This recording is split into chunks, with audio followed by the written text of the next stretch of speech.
One morning, without warning, the world wakes up to find that every spoken word has vanished, replaced entirely by song. Not humming, not whistling, but full, melodic, inescapable singing. Whether you're ordering coffee, negotiating peace treaties, arguing with your roommate, or trying to confess your love, it all comes out as a tune, involuntarily, and always perfectly in key. It's as if every human being has become the star of their own spontaneous musical. And for the next 7 days, language lives only through melody. At first, it's chaos. Imagine the morning commute as millions belt out their frustrations in operatic harmonies. Traffic cops turning intersections into synchronized Broadway choreography. Toddlers wailing their tantrums in haunting lullabies. The internet explodes with confusion. Why is no one speaking? Why does text feel empty without the swell of a chorus behind it? Scientists scramble for answers, examining the larynx, the brain, even the possibility of some kind of neurological virus. But nothing appears damaged. In fact, vocal cords are healthier, stronger, as if this was always their natural state. What's strange is how instinctive it feels. No one has to learn how to do it. It's like language itself has taken on a musical structure. You open your mouth to say, "I forgot my keys," and instead you're crooning a minor key ballad about forgetfulness and regret. Emotions are no longer hinted at. They're front and center, amplified by tone, rhythm, and harmony. In this new world, lies are harder to tell. Sarcasm gets warped into sincerity. Every phrase drips with unintended poetry. Arguments become duets of tension. Apologies become aching arias. Even laughter turns into syncopated riffs and trills. Some people flourish: musicians, artists, performers. They finally feel like the universe is singing in their native tongue.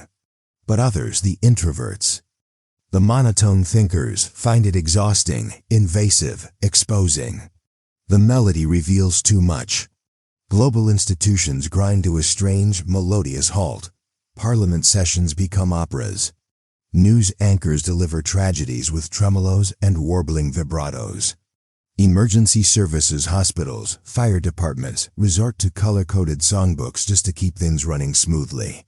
Legal language, once rigid and cold, now comes alive with soaring declarations and jazzy cross-examinations.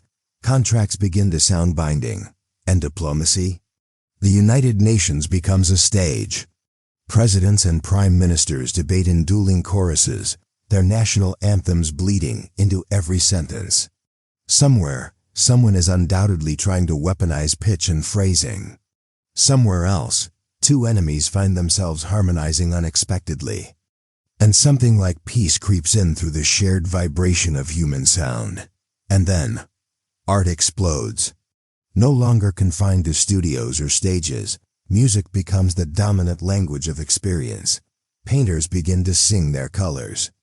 Dancers move to conversations. Cities take on a rhythm of their own, subways pulse in bass lines. Construction zones clang in polyrhythmic time signatures. Every interaction leaves behind an echo, a fragment of a personal soundtrack. Social media shift suites are sung clips. Viral videos are now less about what was said and more about how it sounded.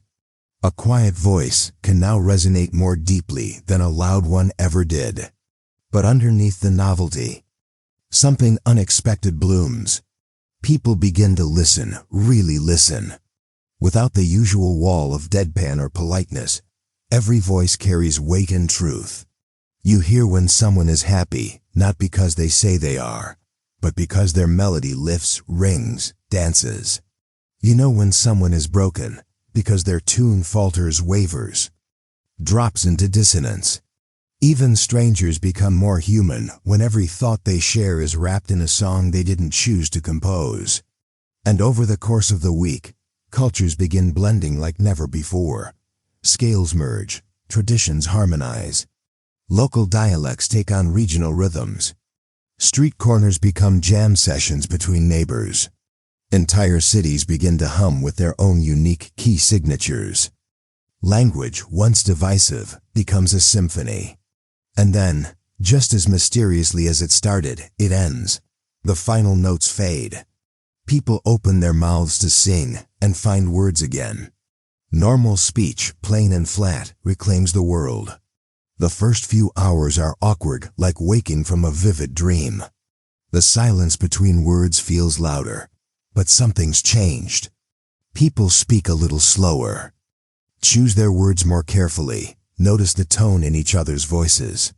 And deep down, everyone carries a private melody, now a remembered harmony of what it felt like to be fully heard. Fully felt, not just understood, but sung.